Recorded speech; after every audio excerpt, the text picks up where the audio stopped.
Yes, welcome back to the Life Science Seminar. We are now about to hear from Gubra, the unique company that has a CRO, a high-growing, profitable CRO service business, and also a drug discovery business. So in that sense, it's a unique combination in this life science space.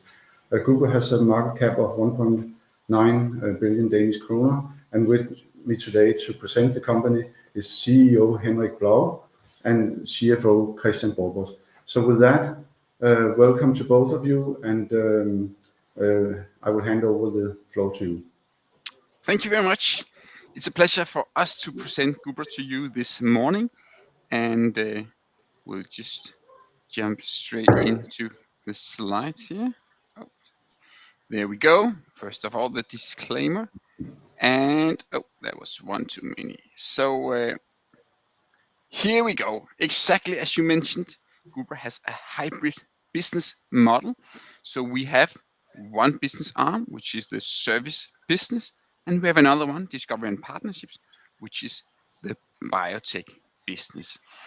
We are approximately 210-ish employees today. We are growing, so that number is growing every month, and we have more than half of our revenue in the service business from the US, and we have been growing for many years, ever since the inception back in 2008, 2009.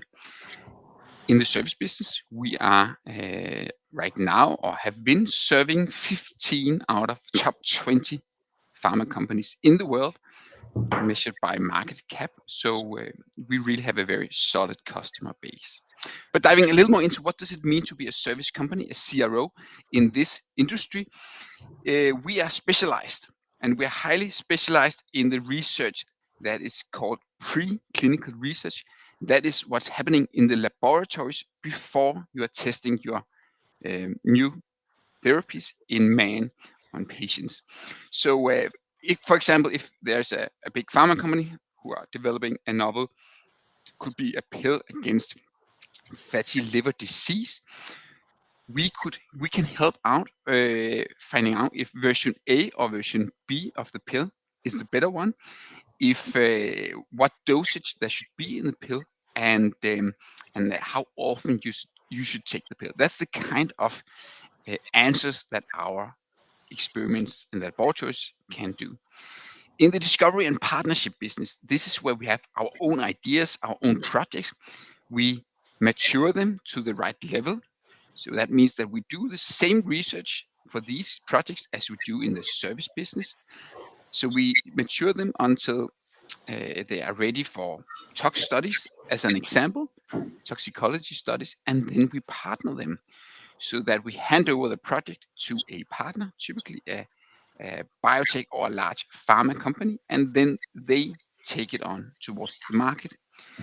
So that's our business model. It's hybrid, and we have these two arms of the business. Our history of growth you can see here. So really, in the beginning, Gubra was a CRO, a service company. In the early years, you can see from the pink part of these columns, the revenue that was generated in the company was from the service business. Then in 2013, we made our first partnership with a big French-German pharma company, Sanofi, and we started generating revenue from the biotech part of the business. So that's the blue part of these columns, and you can see ever since we have had a growing revenue stream from the biotech business. It's a little more volatile, so it varies from one year to another, and that has to do with the fact that in these collaborations, Gubra received milestones, upfront payments, and eventually royalties when it reaches the market. And in certain years, there are more milestones that are triggered, that are coming our way, than in others. So seen over several years, it's a very strong business and strong revenue stream for Gubra.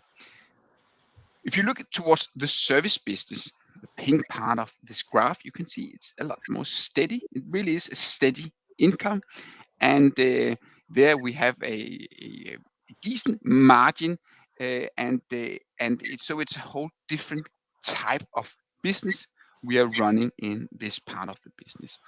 And we have seen a very strong first half of the year. We just released our half-year report. We grew the service business by 21% measured on revenue compared to the same period last year. So very satisfying result, and that also meant that we adjusted our guidance for the full year. Before going into 2023, our guidance was at 10% growth of the CRO business, and now our guidance is 16 to 21% growth for the full year. So a really strong performance. We also did late in June acquire another company, a CRO called MiniGod, a service company specialized in using mini pigs as the model when developing novel drugs. And I'll tell a little more about that later on.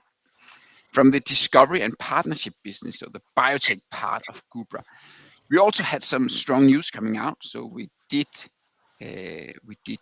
mature our streamlined peptide platform.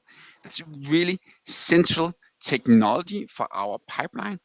We develop novel peptides within several disease indications, and we can do that a lot faster than using traditional methods because of this platform. We also have an obesity program, an amylin program that we are maturing towards phase 1 testing. So that's a first in man clinical trial that will start late this year. It's going according to plan, which is really nice to see, and we expect to file the clinical trial application quite soon. Our partner, Boehringer Ingelheim, we have several partnerships with them, but from one of these partnerships, the compound there, they have taken that into phase 1 testing, and they published the results from that in the first half of the year, and really satisfying results, and they also pointed towards the development road going forward. So very exciting to follow that program going forward. Last but not least, we added a new research program, a narcolepsy program to our pipeline. So that's a sleep disorder, and we've seen, it's early days with this program, but we've seen some very interesting results in laboratory models. So a strong news flow also from the GNP segment of the business. And what does Gubra do?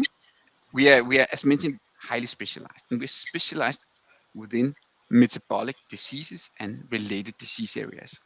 So originally it was a lot about diabetes and obesity. Then came along NASH, so this fatty liver disease, which is associated with obesity, and also a whole range of other disease indications which are associated with metabolic dysfunction or obesity. So that's the kidney, various kidney models, various lung models, various intestinal models, various heart models. Also, appetite regulation that is controlled by the brain. So Gubra also has a range of very strong technologies for assessing activity in the brain, and that's especially under the 3D imaging technology. We're doing that, and that's an important business arm as well. So overall, in the service business, highly specialized. We get customers from all over the world that are asking for Gubra services within these fields.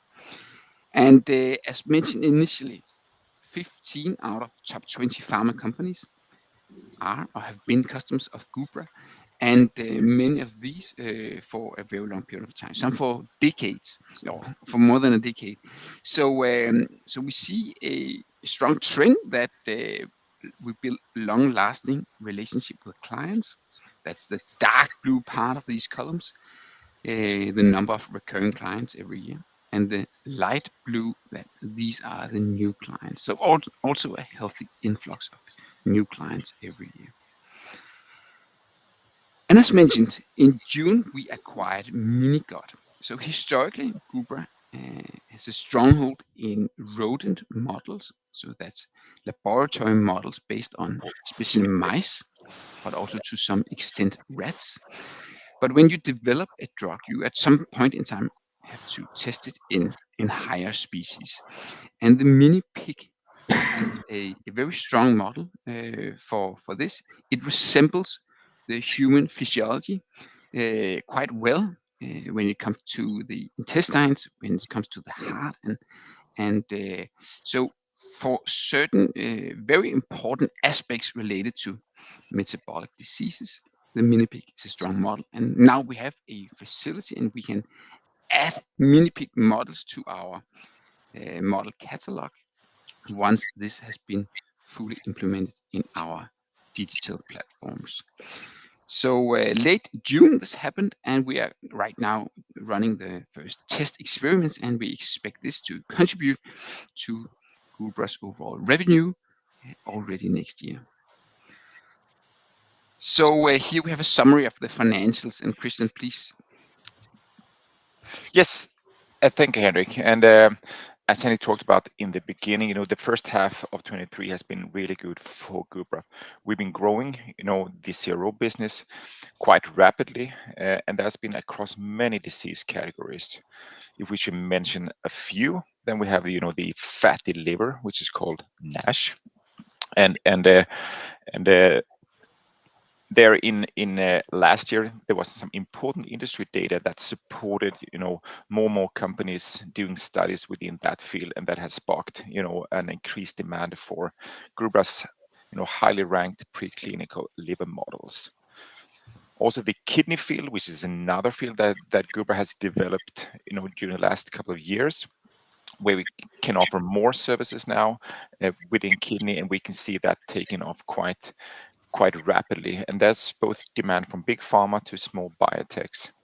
And of course, the hot topic that everyone talks about, obesity, that is also impacting the demand for Gubra services. And Gubra has been within obesity since the company was formed back in 2008, and so we reap the benefits of the increased demand within the obesity field also.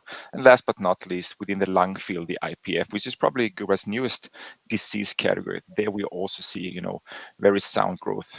So over and above, growth across many disease categories, and that translated into a revenue growth for the CRO business of around 20%, both for the first half of the year and Q2 also. So a very satisfying performance in a CRO business. And we started off the year where we thought the revenue would grow around 10%, and we can see now that we're growing faster than we originally anticipated.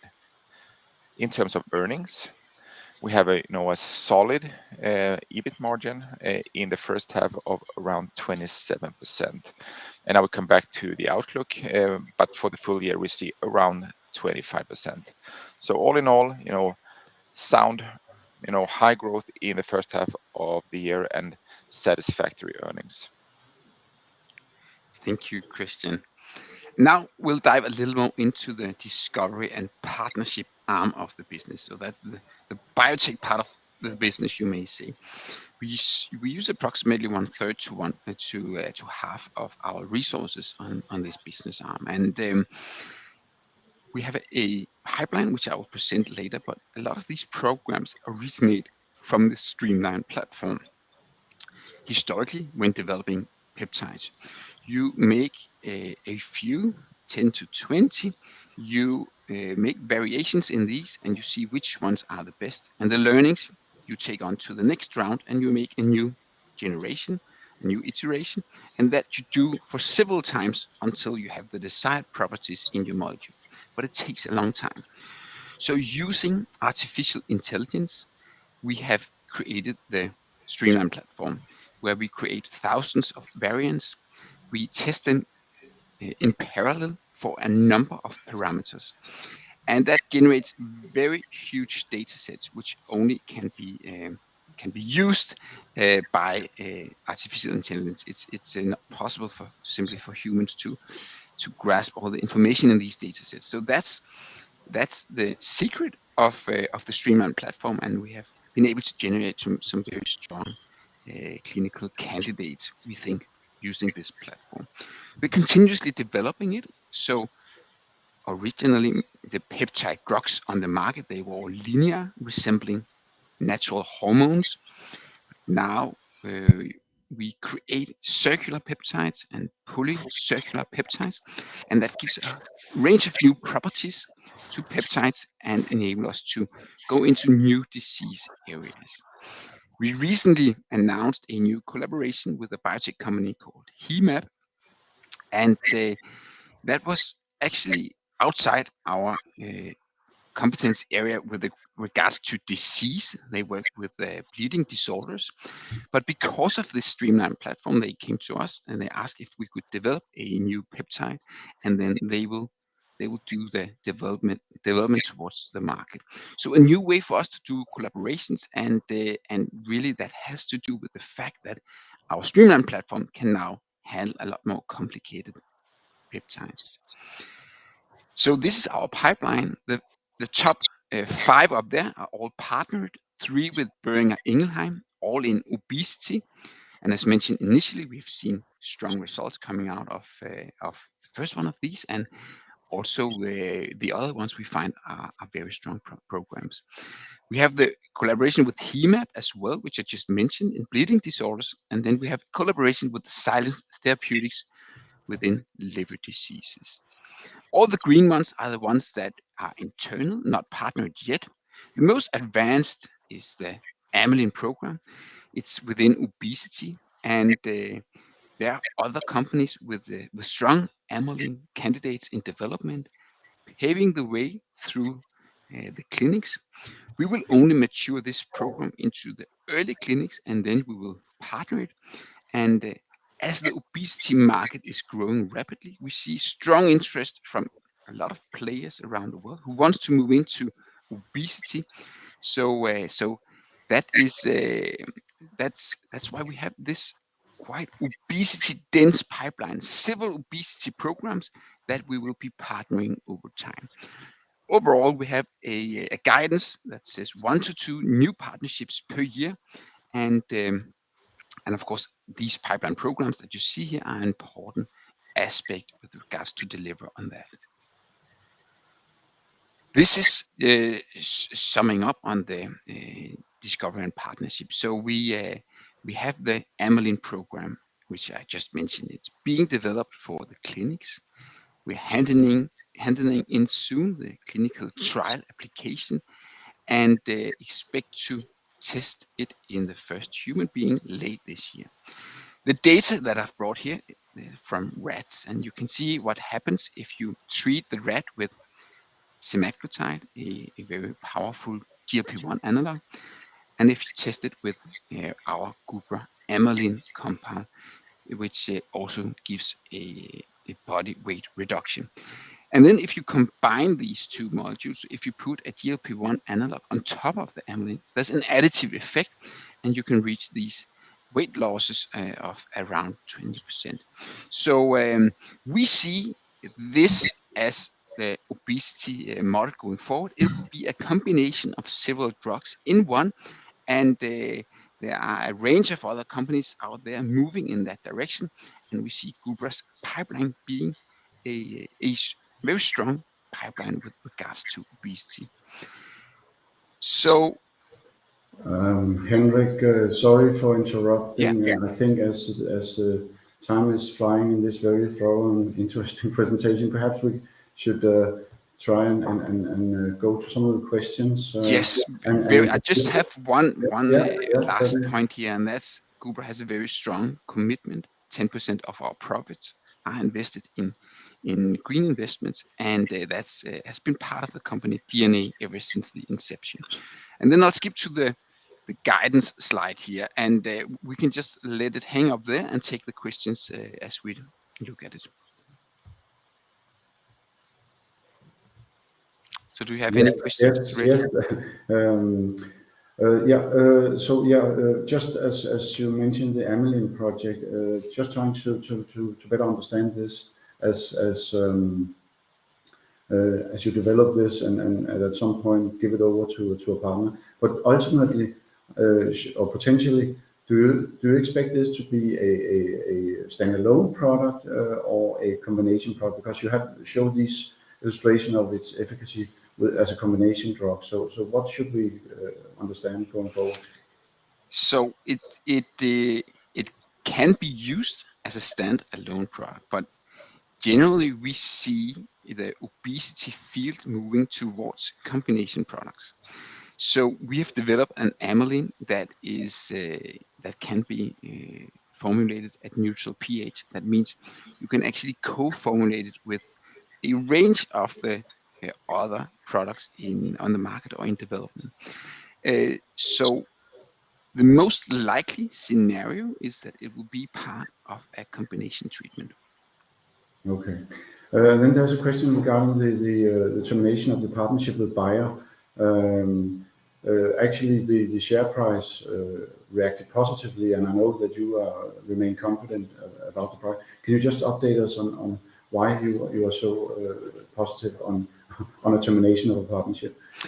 Of course, we were actually very happy with the collaboration with Bayer on a daily basis, and we've brought this program, we think, quite far. It was a cardio-renal collaboration, so really looking at how does this drug candidate, how can it help cardio-renal patients? And along the way, we've generated data for this program within obesity and obesity models, and we see very interesting results with regards to obesity. So this drug candidate actually shows stronger properties, we find, as an obesity drug than as a cardio-renal drug. So obesity is not part of Bayer's strategic focus. So it was caught a little bit in the wrong setting, you may say, and so seen in that light, we were actually happy to get it back, thereby being able to develop it within obesity. So right now we are evaluating our possibilities of repartnering it with a new partner at a given point in time after we have made a few more data points. So that was the reason why we were of course sad to end the collaboration with Bayer, but actually happy to be able to develop this as an obesity program. Okay, that sounds very interesting. So actually, you're suggesting that as you take this forward and with the aim to get exposure to the bigger obesity market, the potential future milestones could actually be higher than the also very meaningful levels that we have seen from Bayer. Of course, I mean the obesity market is just it's really interesting, and every week almost we see the numbers growing, also with regards to how large analysts believe this market will be in the future. So yes, it is very interesting. And if you can just finish up on these obesity market potentials, because it's very huge. The numbers are growing as you're saying, and we all know that in particular Novo Nordisk is first to the party. What should we expect from Gubra, a niche producer of products, or how should we understand your potential in this market? So Gubra, we have a strategy of being profitable. So in that regards, we are unlike many biotech companies. We have this partnering early strategy, and we flip them from being cost generators to being revenue generators, also the internal research programs. So we mature these to the right level, and then we partner, some in preclinical, some in very early clinical.